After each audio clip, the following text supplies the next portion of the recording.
Hello friends, common error की series में आप सभी का बहुत बहुत स्वागत है।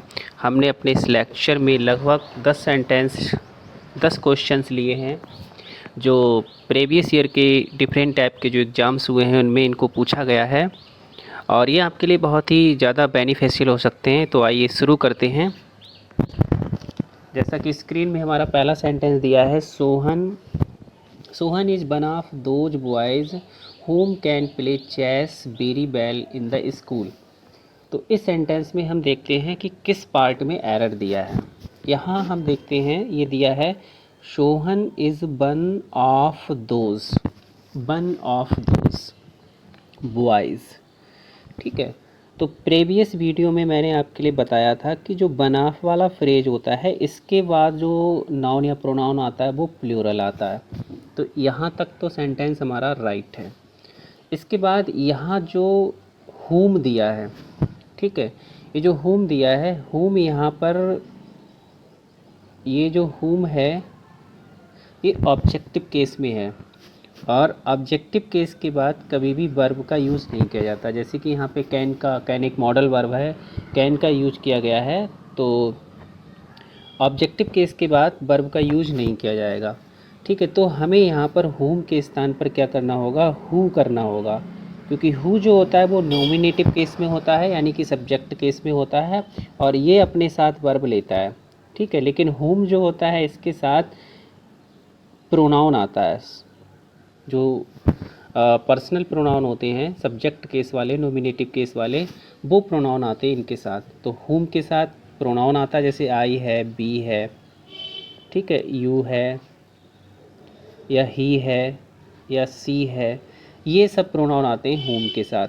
और who के साथ क्या आता है, who एक नॉमिनेटिव केस, who जो होता है वो नॉमिनेटिव केस में होता है, इसलिए इसके साथ वर्ब आती है, क्योंकि ये who जो होता है वो एक सब्जेक्ट का ही काम करता है और सब्जेक्ट के बाद क्या आता है, वर्ब आती है, सब्जेक्ट के बाद वर्ब आती है। और अगर सेंटेंस में हुज दिया है तो हुज के बाद जनरली एक नाउन आता है, हुज के बाद क्या आता है, हुज के बाद आता है नाउन। तो हमें यहाँ पर whom जो दिया है इस whom को हटाकर यहाँ पर क्या करना है, who करना है। तो हमारे इस बी पार्ट में एरर था। अब इस तरह के कुछ सेंटेंस और हैं जो मैं आपको समझा रहा हूँ। जैसे कि देखिए एक सेंटेंस है,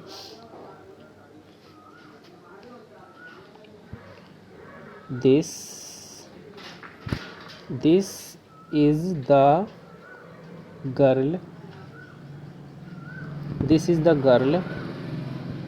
डॉट डॉट, फिर है I like much,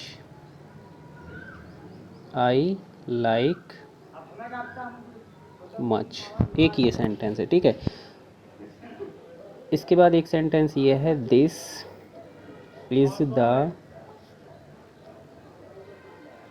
is the girl likes me. ठीक है, अभी यहाँ पर जो स्पेस दिया है ध्यान से देखेंगे और देखेंगे यहाँ पर कौन सा प्रोनाउन भरा जाएगा, रिलेटिव, कौन सा रिलेटिव प्रोनाउन आएगा यहाँ पर। तो जैसे ये दिया है दिस इज़ द गर्ल, ये वही लड़की है।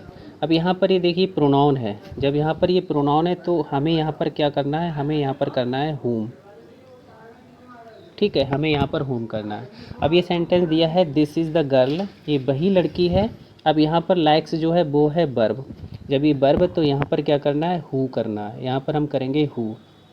तो who जो होता है वो फॉलोड बाई अ वर्ब और whom is followed by pronoun. ठीक है, तो इसका अर्थ हुआ दिस इज़ द गर्ल, ये वही लड़की है whom आई लाइक मच, जिसे मैं बहुत अधिक पसंद करता हूँ।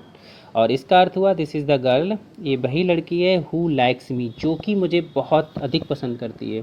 ठीक है, हु लाइक्स मी, जो मुझे पसंद करती है। तो आई होप आपको ये कॉन्सेप्ट क्लियर हो गया होगा। आइए देखते हैं नेक्स्ट सेंटेंस। हाँ, नेक्स्ट दिया है, आई एम वेरी थर्स्टी, मैं बहुत प्यासा हूँ, so give me little water, इसलिए मुझे थोड़ा सा पानी दो, टू ड्रंक, पीने के लिए। ठीक है, अब देखते हैं किस पार्ट में एरर दिया है।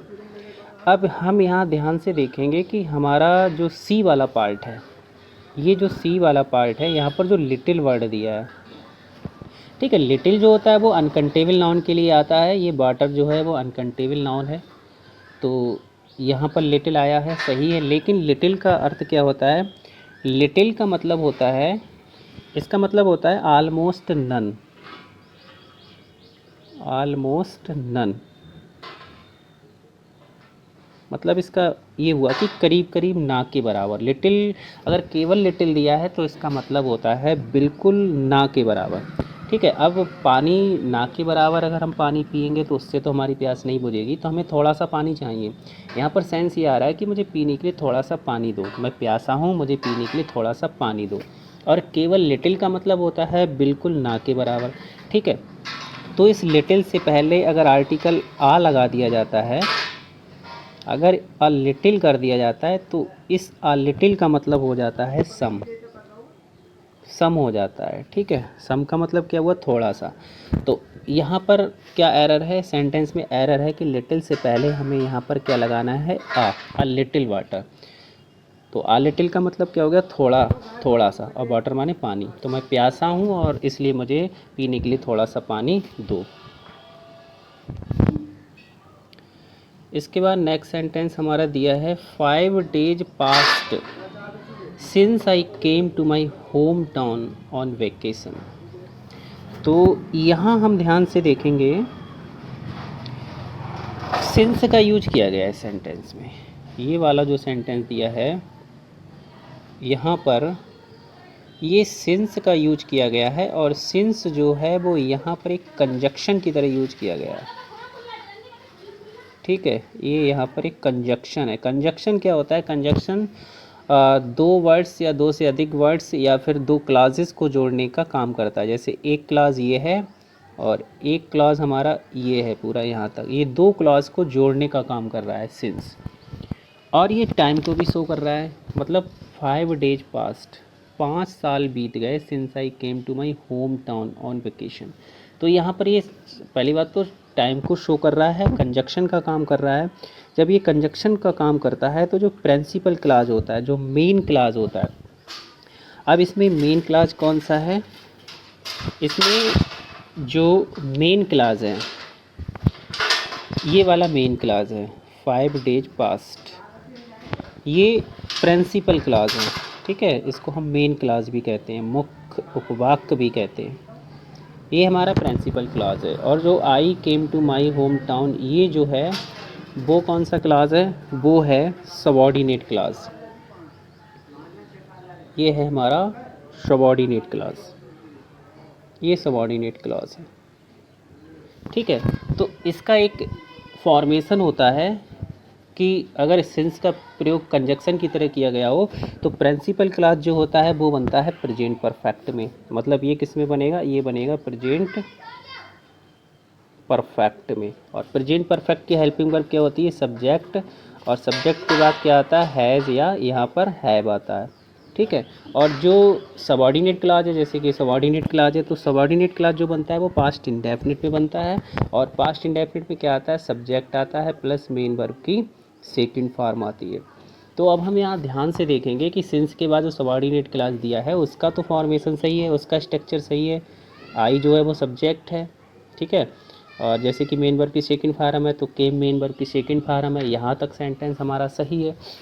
लेकिन जो प्रिंसिपल क्लाज है उसमें हम ध्यान से देखेंगे कि इसमें हैज का प्रयोग नहीं किया गया है। तो यहाँ पर चूँकि देखेंगे 5 days जो है वो प्लूरल है, बहुवचन है, तो यहाँ पर क्या आएगा? हैव का हम यूज करेंगे। तो अगर इस सेंटेंस में हैव का यूज किया जाता है तो ये सेंटेंस हमारा राइट हो जाएगा। तो हमारे किस पार्ट में एरर था? हमारे ए वाले पार्ट में एरर था। इसके बाद देखते हैं नेक्स्ट सेंटेंस। हाँ, नेक्स्ट है When we reached there nobody were in the house। तो इस सेंटेंस में ध्यान से देखेंगे हम कि when we reached there, जब हम वहाँ पहुँचे तो nobody were in the house, कोई भी घर में नहीं था। तो यहाँ देखेंगे nobody वर्ड दिया है, ठीक है। ये nobody, तो ये nobody है या somebody है, ठीक है। nobody है, somebody है, या फिर ये एवरीबॉडी है, एवरीबॉडी दिया है, या फिर एनीथिंग है, ठीक है, एनीथिंग है, समथिंग है, एवरीथिंग है, नो वन है। ये सब जो होते हैं वो इंडेफिनिट प्रोनाउन होते हैं। ये सब कैसे होते हैं? ये सब होते हैं इंडेफिनिट प्रोनाउन। ये इंडेफिनिट प्रोनाउन होते हैं और ये सिंगुलर काउंट किए जाते हैं। मतलब ये सब कैसे होते हैं? सब ये सिंगुलर होते हैं। ये जब सिंगुलर होंगे तो वर्ब यहाँ पर सिंगुलर आएगी। तो हमें बात बर जो है, इस बर को रिमूव करके यहाँ पे वाज लगाना है। तो सी वाले पार्ट में एरर था, हमारे सी वाले पार्ट में एरर है। इसके बाद नेक्स्ट सेंटेंस है, I can not afford for buying books for this course because they are very expensive. I can not afford for buying books, तो ये जो अफोर्ड वर्ड दिया है, अफोर्ड, ठीक है, इस एफर्ट के बाद फॉर का यूज़ नहीं किया जाता है। इसके बाद इसका एक स्ट्रक्चर होता है कि अगर एफर्ट दिया है तो इसके बाद टू आएगा, टू और टू के बाद क्या आएगी? वर्ब की फर्स्ट फॉर्म आएगी। मतलब एफर्ट के बाद क्या आएगा? एक इन्फिनेटिव आएगा। और यहाँ पर दिया है फॉर, तो हमें फॉर को हटाना है और इस बाई को फर्स्ट फॉर्म में चेंज करना है, आईएनजी हटाना है, ठीक है। यहाँ हम आईएनजी को हटा देंगे और हाँ, यहाँ पर हम आईएनजी को हटा देंगे और ये जो फॉर दिया है, इस फॉर के स्थान पे हो जाएगा टू, ठीक है। तो हमारे बी वाले पार्ट में एरर था। ये बी वाला जो पार्ट दिया, इस बी वाले पार्ट में एरर है। इसके बाद नेक्स्ट सेंटेंस दिया है, he has been working with me for the last 10 years. हाँ, he has been working with me for the last 10 years what I can not claim. इसका मतलब ये हुआ कि he has been working with me, वह मेरे साथ काम कर रहा है फॉर द लास्ट 10 ईयर, पिछले 10 वर्षों से मेरे साथ काम कर रहा है। वट लेकिन आई कैन नॉट क्लेम, लेकिन मैं ये क्लेम नहीं कर सकता कि डैट की I have understood him through, कि मैं उसको अच्छी तरह से समझ चुका हूँ। मतलब 10 वर्ष से वो मेरे साथ काम कर रहा है, लेकिन मैं ये दावा नहीं कर सकता हूँ कि मैं उसको अच्छी तरह से समझ चुका हूँ, ठीक है। तो यहाँ हम देखेंगे किस पार्ट में एरर है। तो यहाँ पर देखेंगे कि अच्छी तरह से समझ चुका हूँ, अंडरस्टूड हिम थ्रो, अच्छी तरह से। अब यहाँ पर ये जो थ्रो है वो है एडजेक्टिव, ठीक है, एडजेक्टिव है। और ये थ्रो जो है अच्छी तरह से समझ चुका हूँ, अंडरस्टूड, ये अंडरस्टूड एक वर्ब है और ये इस वर्ब को ही मॉडिफाई कर रहा है। और एक एडजेक्टिव जो होता है वो वर्ब को मॉडिफाई नहीं करता। एडजेक्टिव जो होता है वो किसी नाउन या प्रोनाउन को क्वालिफाई करता है। तो इस वर्ब को मॉडिफाई करने के लिए हमें एक एडवर्ब की ज़रूरत पड़ेगी। तो इस थ्रो को हमें एडवर्ब बनाना है, THOROUGHLY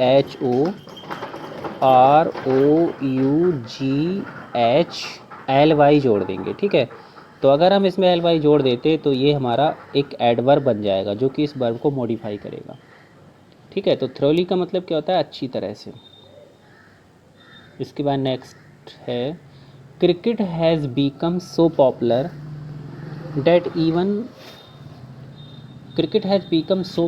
that even elderly people are discussing the game when they are meet.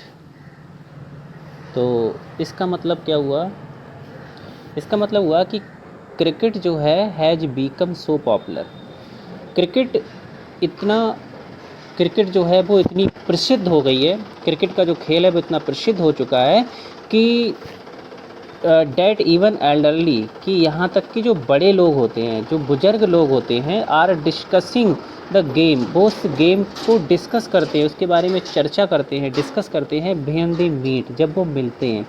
जो बुजुर्ग लोग होते हैं जब वो मिलते हैं, आपस में बातचीत करते हैं, तो वो जनरली उस क्रिकेट का जो गेम होता है उसके बारे में डिस्कस करते हैं। तो यहाँ पर हम देखेंगे ध्यान से कि इस सेंटेंस में क्या है।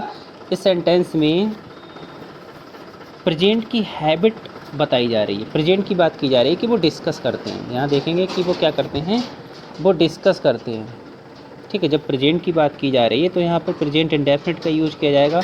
तो यहाँ पर हम क्या करेंगे, आर को हटाएंगे, कंटिन्यूस का यूज़ नहीं किया जाएगा। डिस्कसिंग जो है इसके स्थान पे क्या किया जाएगा, आर डिस्कसिंग को रिमूव कर देंगे और इसके स्थान पे हो जाएगा डिस्कस। क्या हो जाएगा, डिस्कस हो जाएगा, डिस्कस हो जाएगा। तो हमारे किस पार्ट में एरर था, सी पार्ट में एरर था।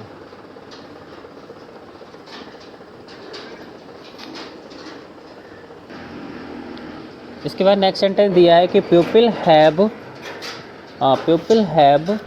अ right to criticise but at the same time each of them तक तो हमारा सेंटेंस सही है। अब हम यहाँ ध्यान से देखेंगे कि इस सेंटेंस में ईच ऑफ दिया है, ईच ऑफ दिया है, और मैंने आपके लिए बताया था प्रीवियस वीडियो में कि वन ऑफ हो या आपका ईच ऑफ हो, ठीक है, या आइदर ऑफ हो या फिर नाइदर ऑफ हो या फिर नाइदर ऑफ हो। इन सब के बाद जो भी नाउन या प्रोनाउन आता है, जो भी नाउन या प्रोनाउन आता है वो कैसा आता है, वो आता है प्लूरल, बहुवचन में आता है। लेकिन इनके बाद जो वर्ब आती है वो कैसी आती है, वो आती है सिंगुलर, ठीक है। जो वर्ब आएगी वो कैसी आएगी, वर्ब आएगी यहाँ पर सिंगुलर। तो यहाँ पर हम देखेंगे कि ईच ऑफ देम दिया है, ईच ऑफ के बाद जो प्रोनाउन है वो तो प्लूरल दिया है, बहुवचन दिया है, यहाँ तक सही है। लेकिन यहाँ पर जो वर्ब का यूज किया गया है वो प्लूरल किया गया है, वर्ब यहाँ पर आएगी सिंगुलर। तो हमें यहाँ पर क्या करना है, हैज करना। सिंगुलर इसलिए आती है क्योंकि यहाँ पर जो वर्ब का यूज किया जाएगा वो ईच के अकॉर्डिंग किया जाएगा, जो प्रेपोजिशन से पहले का है। ऑफ प्रेपोजिशन है, प्रेपोजिशन से पहले ईच है, तो ईच के अकॉर्डिंग यहाँ पर हैज आएगा। और ये देम जो है इस प्रेपोजिशन का ऑब्जेक्ट है, और वर्ब जो होती है वो सब्जेक्ट के अकॉर्डिंग आती है। तो आई होप आपको ये कॉन्सेप्ट क्लियर हो गया। इसके बाद नेक्स्ट देखते हैं। हाँ, अब नेक्स्ट सेंटेंस है mister Gupta along with his wife and children were invited. Mister Gupta अपनी पत्नी के साथ और अपने बच्चों के साथ वर इनवाइटेड किए गए थे, उनको निमंत्रण दिया गया था टू द पार्टी के लिए, हेल्ड इन होटल। तो यहाँ देखेंगे कि ये सेंटेंस जो यहाँ पर जो नाउन है, जैसे मिस्टर गुप्ता एक नाउन है, ठीक है, एक वाइफ नाउन है और चिल्ड्रन नाउन है। ये जितने भी नाउन है वो किससे जुड़े हुए हैं, अलॉन्ग विथ से जुड़े हुए हैं, सब अलॉन्ग विथ से जुड़े हुए, ठीक है। तो इसके बारे में मैंने आपको बताया था कि दो या दो से अधिक नाउन या प्रोनाउन जब एज वेल एज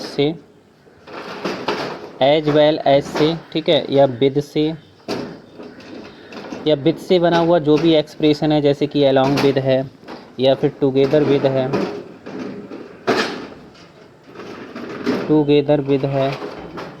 ठीक है, टुगेदर विद है, इन एडिशन टू है,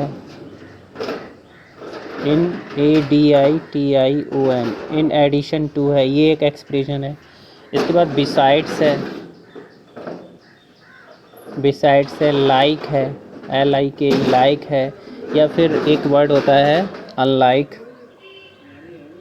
अनलाइक है। अगर इन सभी वर्ड से, ये जितने भी एक्सप्रेशन है या जो वर्ड्स हैं, इनसे अगर दो या दो से अधिक नाउन या प्रोनाउन जुड़े हैं तो वर्ब का यूज जो हम करते हैं वो पहले वाले नाउन के अकॉर्डिंग करते हैं। जैसे यहाँ पे वर्ब बर है, तो पहला नाउन हमारा क्या है, मिस्टर गुप्ता, जो कि सिंगुलर है। मिस्टर गुप्ता यहाँ पर क्या है, सिंगुलर है, तो यहाँ बर के स्थान पे हमें क्या करना है, यहाँ पर करना है हमें बाज, ठीक है, हमें यहाँ बाज करना है। अगर सेंटेंस में बाज हो जाएगा तो ये सेंटेंस हमारा राइट हो जाएगा। तो हमारे बी वाले पार्ट में एरर था। इसके बाद नेक्स्ट सेंटेंस है, नेक्स्ट दिया है वन ऑफ माई फ्रेंड। तो वन ऑफ वाला एक्सप्रेशन अभी मैंने आपको बताया था कि वन ऑफ के बाद जो भी नाउन या प्रोनाउन आता है बहुवचन में आता है। तो कहाँ पे एरर है, ये सिंगुलर दिया है फ्रेंड, तो हमें यहाँ पर एस जोड़ देना है। क्या करना है इसका, FRIENDS, फ्रेंड्स कर देना है, ठीक है। तो फ्रेंड्स हो जाएगा, सेंटेंस हमारा राइट हो जाएगा। तो हमारे इस प्रैक्टिस सेट में 10 सेंटेंस थे। आई होप आपको सही से क्लियर हो गए होंगे। तो मिलते हैं किसी नेक्स्ट वीडियो में कुछ नए सेंटेंस के साथ। Thanks for watching.